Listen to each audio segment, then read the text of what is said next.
Hoje vamos falar sobre concurso de pessoas. O conceito de concurso de pessoas é aquele tipo de crime que é cometido por mais de uma pessoa. Esse tipo de conduta delitiva pode se dar por meio de participação, coautoria e concurso de agentes. Primeiro, vamos falar sobre a teoria restritiva.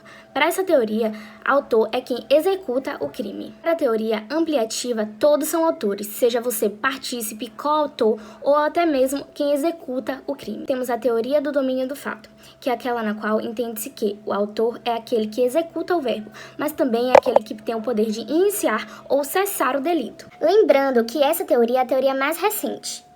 Agora eu irei falar sobre coautoria e participação dentro do concurso de pessoas. Bom, de acordo com a doutrina atualmente, existem dois tipos de posicionamento quanto a esse assunto. A primeira é chamada teoria formal.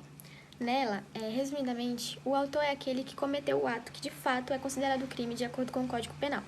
Já o coautor ou partícipe, ele é apenas um que não necessariamente ele teve a atitude que é prevista como crime no Código Penal, mas alguma atitude que ele tenha feito, mesmo que ilícita, ela ajudou ao autor a cometer aquele crime. O segundo posicionamento é chamado de teoria normativa. Nela, o autor ele é quem comete o ato, que é previsto no Código Penal como crime, mas também ele pode ser a pessoa que comanda o crime, que incita outras pessoas a fazerem um crime ou que tem um certo controle quanto a outras pessoas que também cometeram aquele crime. Já o partícipe, ele realmente ajuda no crime, ele colabora para que o crime aconteça, mas ele não tem mais esse controle quanto a outras pessoas que estão envolvidas. Agora vamos falar sobre crimes plurissubjetivos.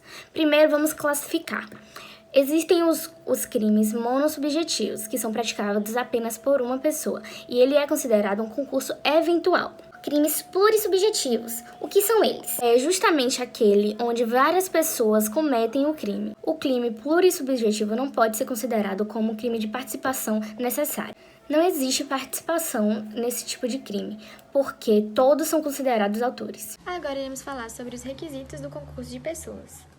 O primeiro requisito, obviamente, é haver 2 ou mais agentes, porque não tem como haver concurso quando só há um agente. O segundo e o terceiro também são bem previsíveis. O segundo diz que é necessário que haja nexo causal. O nexo causal, basicamente, é algo que tem a ver com a atitude e o resultado. O agente deve ter alguma atitude que tenha a ver com o resultado, ou seja, com o crime que ocorreu. O terceiro diz que é necessário haver antijuricidade e tipicidade, que também é um pouco óbvio, já que não tem condição da gente julgar uma atitude que não é prevista como crime, que não tem alguma lei prévia dizendo que é crime. O quarto requisito, se eu não me engano, na ordem, ele é um pouco mais diferente. Nele a gente vê que não é necessário que exista ajuste prévio para haver concurso de pessoas. Como assim? Os agentes que estão no concurso de pessoas, seja autores, coautores, eles não precisam necessariamente se conhecer para estarem no concurso de pessoas, ou até mesmo terem previsto ou terem organizado o crime.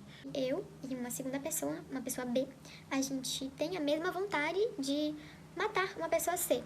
E aí, sem combinar, sem se falar, às vezes a gente nem se conhece, a gente atira e mata essa pessoa C. Já é um concurso de pessoas, mas a gente não conversou, a gente não se previu isso, a gente nem se conhece.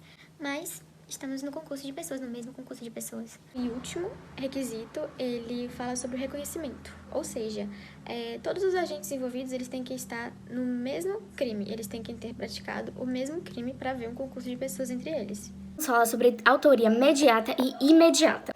Autoria imediata ou direta é aquela que pratica ou concorre para o resultado da conduta.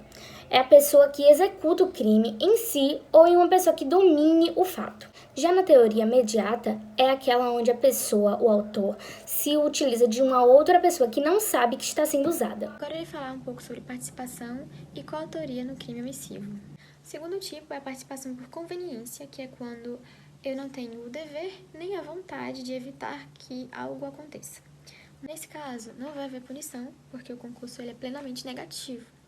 Temos também o caso da autoria no crime omissivo.